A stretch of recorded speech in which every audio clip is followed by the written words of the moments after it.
नेहा का पति रवि उससे बहुत प्यार करता था। उसका प्यार किसी पागलपन से कम नहीं था। शादी के शुरू में नेहा भी काफी खुश थी, लेकिन धीरे धीरे रवि का असली चेहरा सामने आने लगा। रवि नेहा पर कड़े पहरे बिठाता था और उसे कहीं भी आने जाने की इजाजत नहीं देता था। अरे जी, आप जरा घर का ध्यान रखिए, मैं थोड़ी देर में किराना लेकर आती हूँ। घर में शक्कर खत्म हो गई है। अरे नहीं नहीं, मैं ले आऊंगा प्रियतमा। तुम क्यों खामखा बाहर जा रही हो? तुम यहीं आओ, मेरे साथ बैठो। नहीं जी, घर में जरा सी भी शक्कर नहीं बची है। आप रुकिए, मैं 2 मिनट में आती हूँ। अरे नहीं, रुको, मैं भी तुम्हारे साथ चलता हूँ। अरे गली की दुकान 2 घर आगे ही तो है, उसमें भी आप मेरे साथ चलोगे? हाँ हाँ, तुम्हें पता नहीं है, वो दुकानदार बहुत ही घटिया आदमी है। वो मोहल्ले की दुकान पर आने जाने वाली औरतों को बहुत ही गंदी नजर से देखता है। अरे आप भी ना, दुकान वाले दीपक भैया तो मुझे अपनी बहन मानते हैं। वो वैसे बिल्कुल भी नहीं है। अब ऐसे ही रवि उसके साथ दुकान जाता, जहाँ तक कि वो सब्जी लेने तक भी अपनी पत्नी को अकेला नहीं छोड़ता था। ऐसे ही एक दिन, अच्छा जी सुनिए, मुझे 2-3 दिन के लिए मायके जाना है। मेरी बचपन की सहेली पूजा की शादी है। अच्छा, तो मैं भी तुम्हारे साथ चलूंगा। अरे भला आप क्या करेंगे वहाँ जाकर? आपकी दुकान है, और अगर आप भी चलेंगे तो दुकान कौन देखेगा? तो इसमें दिक्कत क्या है? तुम अकेली क्यों जाना चाहती हो? कुछ गड़बड़ है क्या? नहीं नहीं नहीं नहीं नहीं, अब तो मैं पक्का साथ चलूंगा। ठीक है जी, आपकी मर्जी। फिर दोनों मायके पहुँचते हैं और जैसे ही गांव में कदम रखते हैं, सब लोग उन्हें देखने लगते हैं। अरे, यह तुम हो क्या नेहा बेटी? मैं याद भी हूँ या नहीं? जब तुम छोटी थी तो मुझसे बहुत जिद करती थी चॉकलेट दिलाने के लिए। हाँ हाँ, याद है ताऊ जी, आपको कैसे भूल सकती हूँ। आप ही तो थे हमारे फेवरेट चॉकलेट वाले ताऊ जी। आपसे मिलकर बहुत अच्छा लगा ताऊ जी। और फिर जैसे ही ताऊ जी जाते हैं, तभी सवालों की झड़ी लगा देता है। अरे नेहा, यह कौन है? और तुम इनसे चॉकलेट मांगती थी? कुछ शर्म बरम है या नहीं तुम्हें? मैं मर गया था क्या जो तुम इनसे चॉकलेट मांगती थी? हे भगवान, अरे ये मेरे बचपन की बात है। जब मैं छोटी सी थी, तब आपसे कैसे बोलती। हाँ हाँ ठीक है, चलो अब। वो रास्ते पर चलते हैं और शादी वाले घर पहुंच जाते हैं। अरे बेटी, आ गई तू। और वाह, इस बार दामाद जी भी आए हैं। स्वागत है, स्वागत है। अंदर चलो, मैं बस आती हूँ। सुनिए जी, आप चाहे तो गांव घुमाइए। शाम के वक्त गांव बहुत सुंदर लगता है।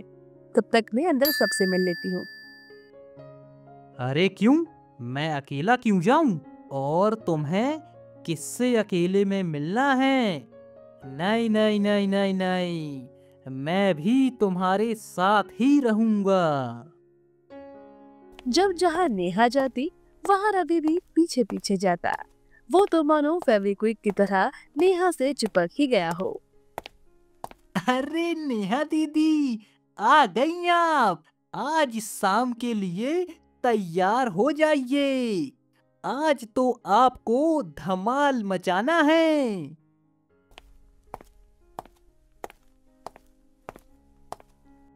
अरे, यह क्या बोल रहा है?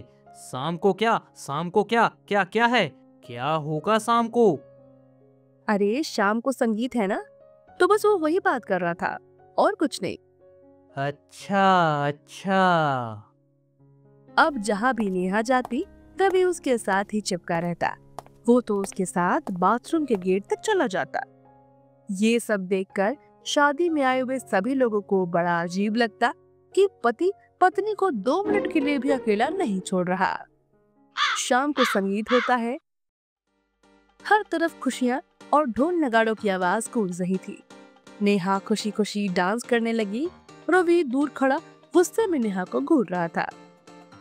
यह क्या बेहुदी हरकत है, सब लोग इसे देख रहे हैं। यह मेरी बीबी है और मैं इसे सबके सामने यूं ही नाचने नहीं दूंगा। रवि गुस्से में नेहा का हाथ पकड़कर उसे घसीटकर कोने में ले जाता है।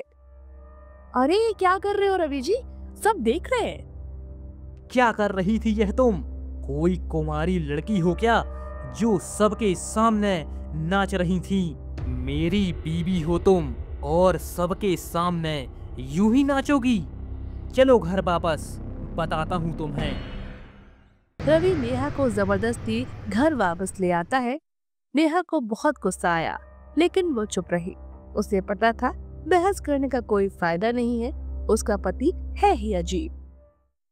कुछ दिन बाद घर का कूलर खराब हो गया। रवि जी, कूलर ठीक करवा दीजिए ना, इतनी गर्मी में हालत खराब हो रही है। अरे जाओ यार, अभी टाइम नहीं है। दुकान देर से खुली तो मालिक गुस्सा करेगा, शाम को देखूंगा। चलो हटो अब यहाँ से। रवि जल्दी में दुकान चला गया। नेहा पसीने से तरबतर हो रही थी। इतनी गर्मी में कैसे रहूं? मैं खुद ही किसी मैकेनिक को बुला लेती हूँ। नेहा ने अपने जानने वाले एक मैकेनिक को बुलाया और तभी अचानक रवि भी घर लौट आया और अंदर छुपकर उन दोनों की बातें सुनने लग गया। अरे मोहन, बहुत अच्छा किया, तुम एक फोन पर ही आ गए। अरे भाभी, यह तो मेरा काम है। आप तो आधी रात में फोन करिए, मैं 2:30 बजे भी आ जाऊंगा। रवि गुस्से से आग बबूला हो जाता है और अंदर आ जाता है। का कौन है यह? अरे रवि जी, ये मैकेनिक है, कूलर ठीक करवा रही हूँ। रवि गुस्से से पागल हो गया और नेहा पर चिल्लाने लगा। अरे मैंने कहा था ना तुझे कि शाम को देखूंगा। इतनी जल्दी क्या थी? तुझे जरा भी सब्र नहीं है क्या? अच्छा, अपने यार को बुलाने की जल्दी? कहीं मौका देखकर भागने की साजिश तो नहीं कर रही थी? अरे अरे, क्या बकवास कर रहे हो जी आप? हर वक्त शक करते रहते हो। मैं तो तंग आ गई हूँ आपकी इन हरकतों से। जब देखो जब शक ही शक करते रहते हो। भैया आप जाओ, मैं इसकी पेमेंट करके दुकान पर दे दूंगी। हाँ हाँ, क्यों नहीं, करो ना, अभी करो ना पेमेंट। मैं भी तो देखूं जरा कैसे पेमेंट करती हो। रवि का शक और गुस्सा चरम पर पहुंच गया। उसने नेहा का गला दबा कर उसे मार डाला और रवि सदमे में बड़बड़ाने लगा। ब ब ब ब क क हा हा हा ब ब हा ब ब ब मैं गलत नहीं था। वो अपने यार के साथ भागना चाहती थी, इसीलिए तो मारा। जब देखो तब किसी न किसी लड़के से बात करती रहती थी। उसी रात रवि ने नेहा के शव को घर के पीछे पुराने कुएं में फेंक दिया और अपने मन को समझा लिया कि अब सब ठीक है। अगली सुबह रवि जैसे ही उठता है, उसे रसोई से बर्तन खड़खड़ाने की आवाज आती है। ये कौन है किचन में? कौन है? नेहा तुम हो क्या? जैसे ही वो रसोई में जाता है, वहाँ नेहा खड़ी होती है मुस्कुराते हुए, हाथ में बेलन लिए। उठ गए जी, गर्मा गर्म पराठे बन रहे हैं, मिर्च जरा ज्यादा डालिए, जैसे आपको पसंद है। अरे नहीं, तू तो मर गई थी। हाँ जी, आपने ही तो मारा था मुझे, लेकिन बीवी अगर मर भी जाए तो भी पति की सेवा करना नहीं छोड़ती। और वैसे भी अब मैं फुल टाइम वाली भूत पीरी बन चुकी हूँ। अब क्या पता मरने के बाद भूत लोग जाऊं और वहां पे किसी लड़के से बात कर लूं, तो वो आपको अच्छा नहीं लगेगा ना, इसलिए सोचा आपके पास ही आ जाती हूँ। इतना कहकर नेहा हवा में उड़ती है और सीधा रवि के पास आती है रवि चीखते हुए बाहर भागता है। गांव के लोग रवि को सुबह सुबह सिर्फ अंडरवियर में देखकर हैरान रह जाते हैं। वो पूरे गांव में भागता फिरता होता है। अरे का भाऊ भैया, आज अकेले ही घूमन निकल पड़े। और भाभी जी कहाँ हैं? कहीं उन्हें अकेला छोड़कर तो नहीं आ गए? देख लो, कहीं किसी और से बात ना करने लगे। रवि जैसे तैसे डरते डरते घर पहुंचता है। अरे आगे जी, आप अकेले कहाँ चले गए थे? देखिए, मैं घर पर अकेली थी। अगर किसी के साथ भाग जाती तो? नेहा, नेहा, प्लीज प्लीज मुझे माफ कर दो। मुझसे बहुत बड़ी गलती हो गई। मैं अब किसी से नहीं जलूंगा। नहीं नहीं जी, अब तो मैं जहाँ भी जाऊंगी आपको भी मेरे साथ चलना पड़ेगा। क्या पता मैं किसी के साथ भाग जाऊं तो? इसलिए तैयार हो जाइए। आज मैं जीते जी ही आपकी स्वर्ग में एंट्री करवाऊंगी। नेहा की आत्मा बेलन लेकर रवि के पीछे उड़ती है और रवि हड़बड़ाकर घर में इधर उधर दौड़ता है। तो दोस्तों, कैसी लगी आपको हमारी कहानी? कमेंट सेक्शन में जरूर बताएं। और किस तरह की कहानी आप पसंद करते हैं ये बताना ना भूलें। चैनल को सब्सक्राइब नहीं किया है तो कर लें। हम मिलेंगे एक नई कहानी के साथ। तब तक के लिए नमस्कार।